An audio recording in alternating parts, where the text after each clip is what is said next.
అందరికీ నమస్కారం. Welcome to our channel. Jaganmohan Reddy గారు చేసినటువంటి పాపాలకు ఎంతోమంది బలైపోయారు. కానీ ఎప్పటికప్పుడు జగన్మోహన్ రెడ్డి గారు మాత్రం తనని తాను ఒక దానకర్ణుడిలాగా, శిబి చక్రవర్తిలాగా ఫీల్ అయిపోతూ అదే స్థాయిలో తనలో ఉన్నటువంటి ఆ ఫీలింగ్ని జనాల మీద రుద్దేటటువంటి ప్రయత్నం గట్టిగా చేస్తూ ఉంటాడు. కానీ వాస్తవాలు వేరేగా ఉంటాయి. 5 సంవత్సరాలు ఆయనకు జనాలు పరిపాలించమని చెప్పేసి అధికారం చేతిలో పెడితే ఆయన గారు దోపిడీలు చేసుకోవడమే కాక ఇష్టం వచ్చినట్టు రౌడీజాలు, గూండాయిజాలు, గంజాయిని, డ్రగ్స్ని అన్నిటిని పెంచి పోషించి జనాలకు ఉపాధి అనేదే లేకుండా చేసి పైపెచ్చు ఆయన ఇచ్చినటువంటి హామీలను కూడా తొంగలో దొక్కి, ఇంకా చెప్పాలంటే తాను ఇచ్చినటువంటి ఆ నవరత్నాలు హామీలు అమలు చేయలేక చతికిలబడిపోయి అలా కోతకు గురైపోయి అన్యాయమైపోయినటువంటి వాళ్ళల్లో దివ్యాంగులు ఉన్నారు, హ్యాండిక్యాప్స్, ఫిజికల్గా డిజేబిలిటీ ఉన్నటువంటి ఈ వర్గానికి జగన్మోహన్ రెడ్డి పొడిచినటువంటి అతిపెద్ద వెన్నుపోటు బయటికి వచ్చింది ఈరోజు. దానికి సంబంధించి చూస్తే నకిలీ దివ్యాంగుల గుర్తింపు ప్రక్రియతో అసలైన వాళ్లకు ఇప్పుడు తిప్పలు తప్పడం లేదు. అంటే జగన్మోహన్ రెడ్డి గారు తాను అధికారంలో ఉన్నప్పుడు ప్రజల సొమ్మును విచ్చలవిడిగా దోసుకోవడం కోసం అని చెప్పేసి దొంగ పత్రాలు సృష్టించి పెద్ద ఎత్తున పెన్షన్లను అప్లై చేయించాడు అన్నమాట. చోటా మోటా నాయకులంతా ప్రజల సొమ్మును అప్పనంగా దోసుకోవడం కోసమని ఈ కార్యక్రమానికి తెరలేపారు. నార్మల్ పెన్షన్దారుల వరకే అయితే ఓకే, కానీ ఏదైతే ఈ ఫిజికల్ డిజేబిలిటీ ఉందో వాళ్ళ పేర్ల మీద కూడా ఈ దొంగ నకిలీ పత్రాలన్నిటిని సృష్టించి పెద్ద ఎత్తున అప్లై చేసి ప్రజల సొమ్మును అడ్డంగా నాకేశారనమాట. కూటమి ప్రభుత్వం వచ్చిన తర్వాత ఈ నకిలీ పెన్షన్ల అన్నిటినీ ఏరేసేటటువంటి కార్యక్రమం పెట్టుకుంది. దాంతో ఒరిజినల్గా ఎవరైతే ఫిజికల్ డిజేబిలిటీ ఉన్నారో వాళ్ళకి కూడా ఇబ్బందులు ఎదురవుతూ ఉండేటటువంటి పరిస్థితి. నార్మల్ పెన్షన్దారుల కంటే ఈ ఫిజికల్ డిజేబిలిటీ ఉన్న వారికి పెన్షన్ ఎక్కువ వస్తుంది. చంద్రబాబు నాయుడు గారు 2019లో అధికారం దిగిపోయే నాటికి వాళ్ళకి 3,000 రూపాయలు పెన్షన్ ఇచ్చేవాడు, నార్మల్ పెన్షన్దారులకు 2,000 రూపాయలు పెన్షన్ ఇచ్చేవాడు.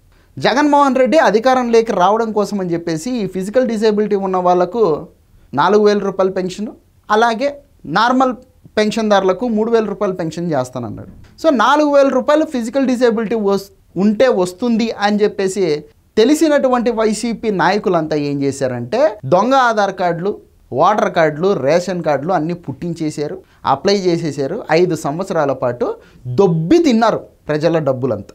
ఇప్పుడు కూటమి ప్రభుత్వం వచ్చిన తర్వాత దివ్యాంగులకు, ఈ ఫిజికల్ డిసేబిలిటీ ఉన్నటువంటి వారికి పెన్షన్ని పెంచింది. ఇప్పుడు 6,000 రూపాయలు ఇస్తూ ఉన్నారు వాళ్ళకు.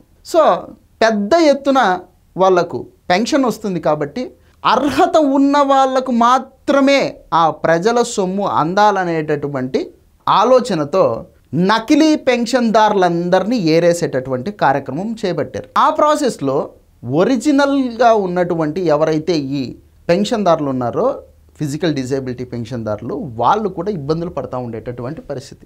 వైకల్య నిర్ధారణ కేంద్రాలు తగ్గడంతో కొత్తగా ఈ సర్టిఫికెట్లు పొందలేక ఈ ఫిజికల్ డిజేబిలిటీ ఉన్నటువంటి వాళ్ళు ఇబ్బంది పడుతూ ఉండేటటువంటి పరిస్థితి.